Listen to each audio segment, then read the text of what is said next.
Faramir seems like a great guy and model son, caring, respectful, talented and heroic.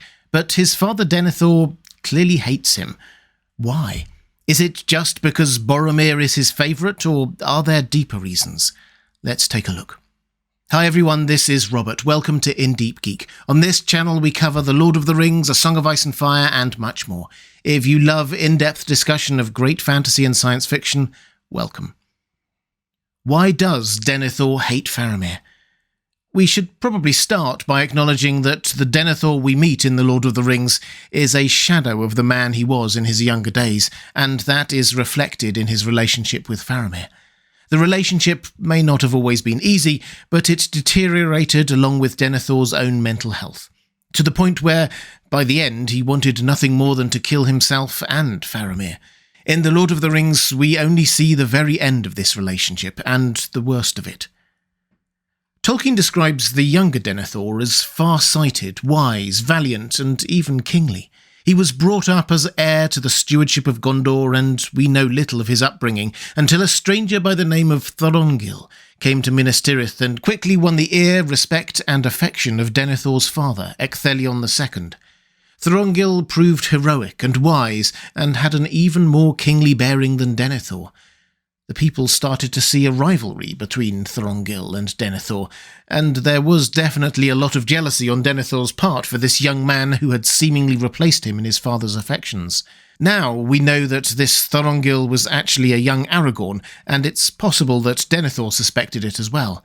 Aragorn, Thorongil, also advocated welcoming and listening to Gandalf's advice, which was the start of Denethor's distrust of Gandalf too. What does this have to do with Denethor's relationship with his not-even-born-yet son? Well, on one level, it's clear that Faramir's good relationship with Gandalf and the linked possibility of Aragorn's return were quite triggery for Denethor at the end.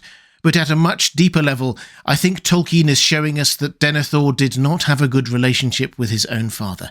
He seems to have got it into his head at an early age that a father can only love one son. In short, Denethor did not have a great role model for a father, or at least he took the wrong lessons from him. But our upbringing need not define us, and Denethor fell in love and married Finduilas, and had two sons, Boromir and Faramir. A year after Faramir was born, Ecthelion died, and Denethor took over as steward, and for a while he seems to have been a good and wise steward and father. We read that he proved a masterful lord, holding the rule of all things in his own hand. He said little, he listened to counsel, and then followed his own mind. And perhaps if things had continued like that, Denethor, with the support of Finduilas, who was apparently a lady of great beauty and gentle heart, would have been a good father to Faramir. Sadly, we will never know, because dark clouds were building over Gondor. Finduilas died when Faramir was just 4. Her health had taken a bad turn after Faramir's birth, and Denethor, grieving deeply, had internalised that this was somehow Faramir's fault. If Faramir hadn't been born, Finduilas would still be there. And as Faramir grew, the distance between him and his father grew too. This is how Tolkien describes it in the appendices to The Lord of the Rings.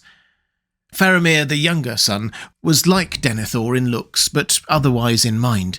He read the hearts of men as shrewdly as his father, but what he read moved him sooner to pity than to scorn.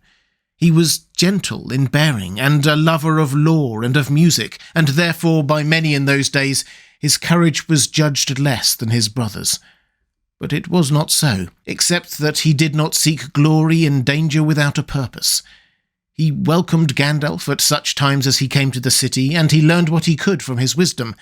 And in this, as in many other matters, he displeased his father.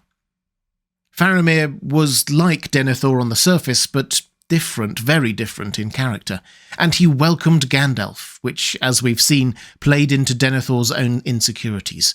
Faramir loved learning, reading, music. Today we would probably call him a bit of a geek in the best possible way. Most importantly, although Faramir was a perfectly competent and even good fighter, he didn't revel in it. He didn't go out seeking danger and adventure. He'd rather stay inside and read a musty old scroll. This is, of course, the exact opposite of Boromir, his older brother.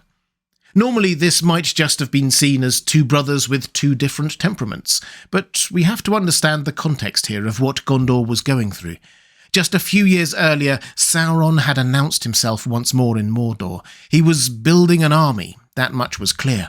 Gondor's role historically, indeed part of its raison d'etre, had been to keep a watch on Mordor and act as the free world's first defence, but they had taken their eye off the ball somewhat.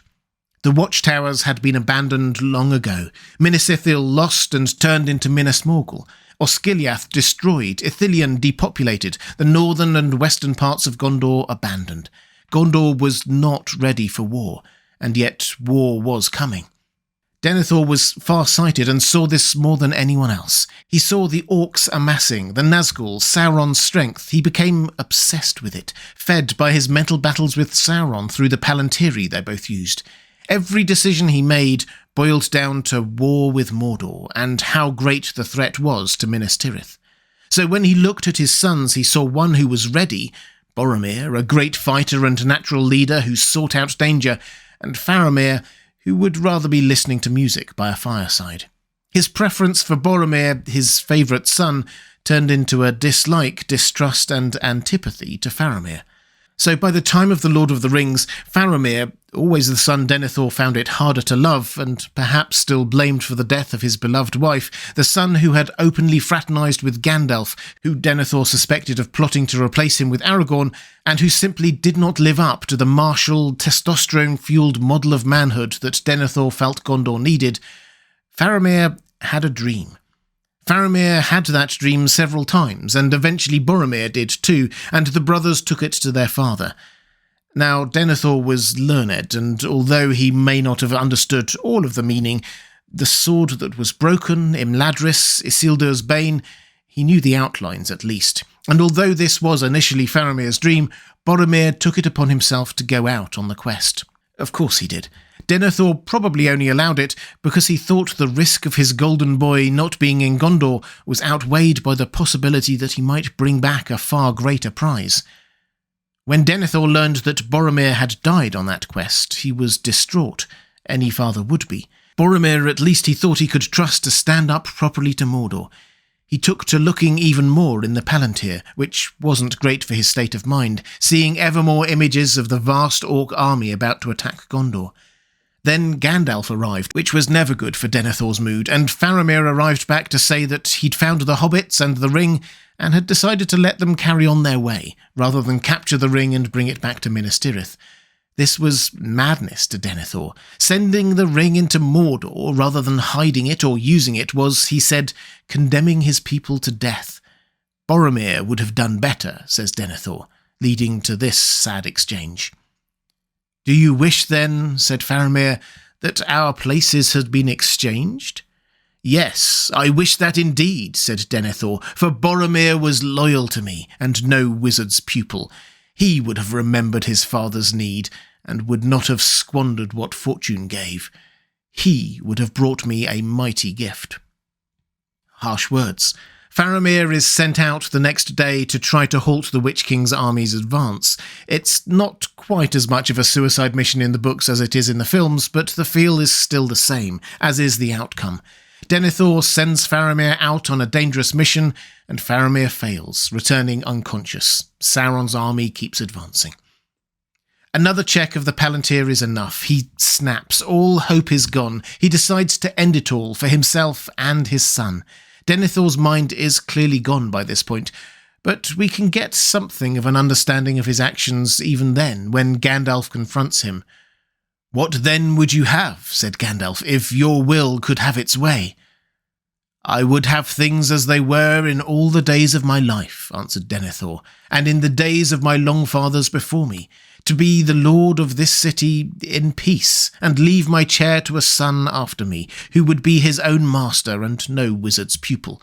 But if doom denies this to me, then I will have naught, neither life diminished, nor love halved, nor honour abated." Simply put, he wishes none of this were so.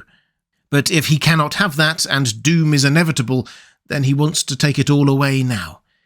In his mind, he's actually doing Faramir a mercy by killing him, And though it may seem ridiculous, it is at this moment that we see, finally, the love that Denethor does have for Faramir, twisted as it is. Faramir moaned and called on his father in his dream.